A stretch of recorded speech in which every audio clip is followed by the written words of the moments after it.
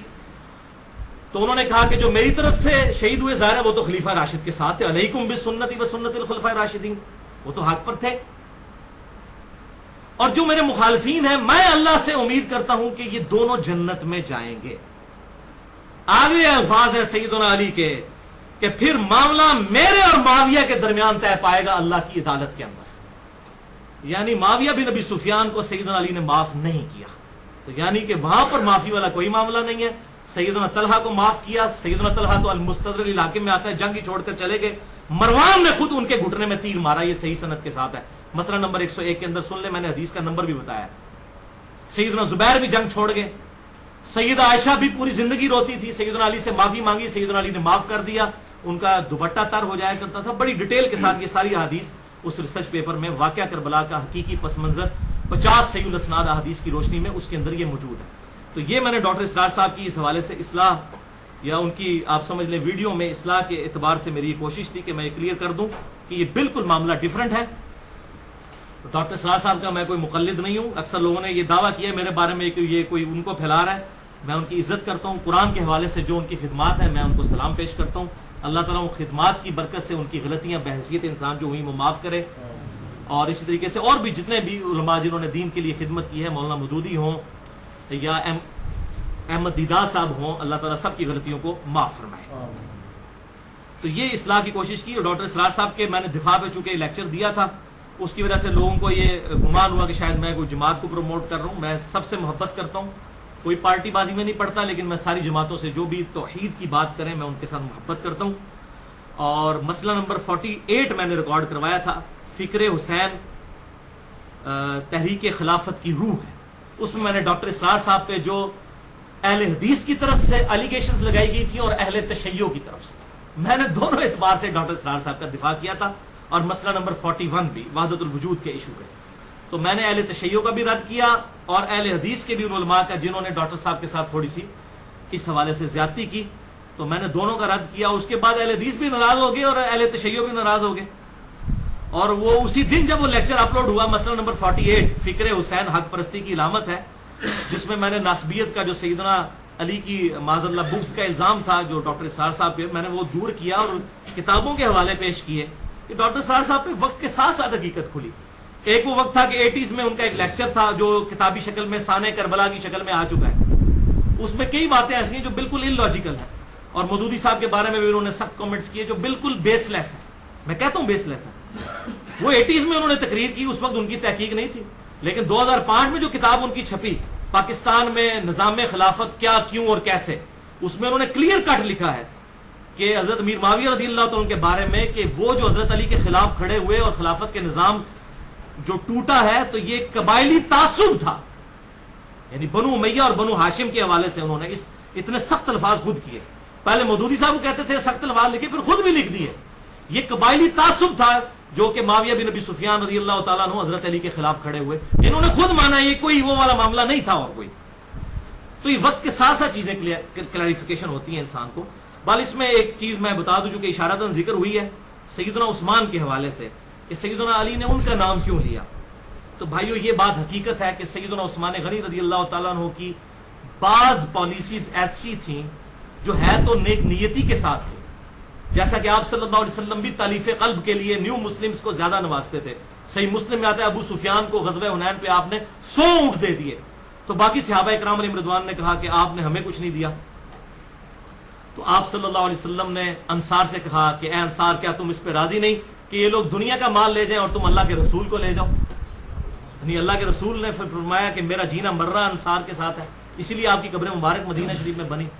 تو آپ صلی اللہ علیہ وسلم تالیف قلب کے لیے ایسا کرتے تھے. اسی طرح کے معاملات حضرت عثمان سے بھی ہوئے. انہوں نے تالیف قلب کے لیے چند بنو امیہ کے جو نوجوان تھے اور جو نیو مسلمز تھے ان کو چند گورنی کے عہدوں پر فائز کیا. اور پھر وہ صحیح مسلم میں آتا ہے, اور وہ جو تھا عقبہ بن ابی معیط جو بخاری میں آتا ہے, حضور صلی اللہ علیہ وسلم کے کندھے پر اس نے اوجڑی رکھی تھی جو حضرت فاطمہ نے ہٹائی تھی. اس کا بیٹا ولید بن عقبہ بعد میں مسلمان ہو گیا فتح مکہ پہ معافی مانگ کے, تو اس کو گورنر لگا دیا. صحیح مسلم میں آتا ہے کوفے کا, اور اس نے شراب پی کے وہ نماز پڑھایا کرتا تھا. اس کی وجہ سے صحابہ میں بڑا اختلاف ہوا, حضرت عثمان کے خلاف ایک ریولوشن پھر شروع ہو گئی. لیکن سیدنا عثمان جب بھی کوئی ایسی بات پہنچتی تھی وہ بیک فٹ پہ جاتے تھے اور ایسے لوگوں کو گورنری سے ہٹا دیتے تھے. لیکن ظاہر پالیسیز کی وجہ سے ایک رنج تو تھا صحابہ کے دلوں میں, تو اس کی طرف سیدنا علی نے اشارہ کیا. اور یہ سیدنا علی کا نہیں ہے, سنن ابی داؤد میں صحیح حدیث ہے, بڑی ڈیٹیل ہے سنن ابی داؤد میں, خلافت والے آپ چیپٹر میں نکال لیں کہ سیدنا عمر فاروق رضی اللہ تعالیٰ نے ایک دفعہ اپنے ایک ساتھی کو ایک اہل کتاب کے پادری کے پاس بھیجا اور کہا کہ بتا کہ تیری کتاب میں میرے بارے میں کیا لکھا ہوا ہے. تو بڑے تعریفی کلمات اس پادری نے پڑھے. یہ سنن ابی داؤد کے اندر حدیث موجود ہے کہ یہ تو ایک آڑھی دیوار ہے مسلمانوں کے لیے. بخاری اور مسلم کی متفق علیہ حدیث ہے کہ میری امت اور فتنوں کے درمیان ایک دروازہ ہے, جب اس کو توڑ دیا جائے گا فتنے شروع ہو جائیں گے, اور وہ دروازہ عمر ہے. اصل میں سیدنا عمر کی شہادت جو ہے یہ اسلام کی پیٹھ میں سب سے بڑا چھرا تھا جو گھونپا گیا. اس کے بعد پھر خلافت کا نظام جو ہے ڈگمگاتا گیا, لیکن پھر بھی کچھ عرصہ چلا. خلفائے راشدین ہیں باقی بھی الحمدللہ, لیکن اس طرح کی خلافت نہیں جو ابوبکر اور عمر نے کی ہے. وہ اللہ تعالیٰ کی طرف سے خاص پروٹیکشن تھی. بہرحال وہ ابو داؤد میں آگے حدیث آتی ہے کہ پھر سیدنا عمر کے بعد اس نے پوچھا کہ جو خلیفہ بنے گا اس کا کیا حال ہوگا. تو اس پادری نے کہا کہ ہماری کتابوں میں لکھا ہوا ہے کہ وہ بڑا نیک اور شریف انسان ہوگا, سوائے اس کے کہ وہ اپنے رشتہ داروں کو نوازے گا. اور پوچھا اس کے بعد, تو اس نے کہا اس کے بعد جو شخص خلیفہ بنے گا انتہائی نیک انسان ہوگا, لیکن اس وقت تلوار نیام سے باہر نکل چکی ہوگی. یعنی وہ کوشش تو کرے گا کہ کسی طریقے سے اس نظام کو بچا لے, لیکن تل پٹ ہو جائے گا سارے کا سارا نظام, اور خود وہ اس کی بھیڑ چڑھ جائے گا. جو کہ صحیح حدیث ہے سنن نسائی الکبریٰ کے اندر, آپ صلی اللہ علیہ وسلم کو حضرت علی رضی اللہ تعالیٰ کو آپ صلی اللہ علیہ وسلم نے خود فرمایا تھا, علی اگلی امتوں میں سب سے بڑا بدبخت قوم سمود کا وہ شخص تھا جس نے اس اونٹنی کو قتل کیا تھا, اور میری امت کا سب سے بڑا بدبخت ہوگا جو تجھے قتل کرے گا. یعنی حضرت علی کو آپ نے کیا مرتبہ دیا کہ وہ اونٹنی کو قتل کرنے والا, جیسے قوم سمود میں اس کے بعد امت پہ عذاب آ گیا تھا نا, تو حضرت علی کو قتل کرنے کے بعد بھی امت پہ پھر عذاب آیا اس شکل کے اندر کہ ایک معاملہ سارا تلپٹ ہو گیا. پہلے سیدنا عثمان کی شہادت اور اس پر تو رہا یہ کہ حضرت علی رضی اللہ تعالیٰ کی شہادت. بل ابو داؤد کی اس حدیث میں پھر ملتا ہے کہ یہ جب باتیں آ کر اس شخص نے حضرت عمر کو بتائی نا، تو جب اس نے ذکر کیا نا کہ حضرت عمر کو کہ آپ کے بعد جو خلیفہ ہوگا نا وہ ہوگا تو نیک، لیکن وہ اپنے رشتہ داروں کو نوازے گا، تو سیدنا عمر کی زبان سے یہ الفاظ نکل گئے، خدا عثمان پر رحم کرے۔ یہ حضرت عمر کی آپ کرامت کہہ دیں کہ ان کو پتہ ہے، جب اکٹھے لوگ ہوتے ہیں تو نیچر کا پتہ ہوتا ہے، تو یہ حضرت عمر کے الفاظ ہیں، خدا عثمان پر رحم کرے، یعنی حضرت عمر کو یہ پتہ چل گیا تھا کہ یہ ایسا شخص کون ہو سکتا ہے۔ تو اس قسم کے معاملات تھے۔ بہرحال ان تمام چیزوں کے باوجود خلفائے راشدین میں ہیں حضرت عثمان غنی بھی، حضرت علی رضی اللہ تعالیٰ عنہ بھی، حضرت ابو بکر بھی، حضرت عمر بھی، ہم سب سے محبت کرتے ہیں اور ہم اللہ تعالیٰ سے دعا کرتے ہیں ہمیں قیامت والے دن خلفائے راشدین کے ساتھ اٹھائے۔ جو حق بات میں نے آج کہی اللہ تعالیٰ ہمارے دلوں میں راسخ فرمائے، اگر جس بات میں میرے منہ سے کوئی غلط بات نکل گئی تو اللہ تعالیٰ ہمارے دلوں سے محو کر دے، ہمیں کتاب و سنت کی تعلیمات پر عمل کر کے دوسرے بھائیوں تک پہنچانے کی توفیق عطا فرمائے۔ سبحانک اللہم و بحمدک، اشہد ان لا الہ الا انت، استغفرک و اتوب الیک، وما علینا الا البلاغ المبین۔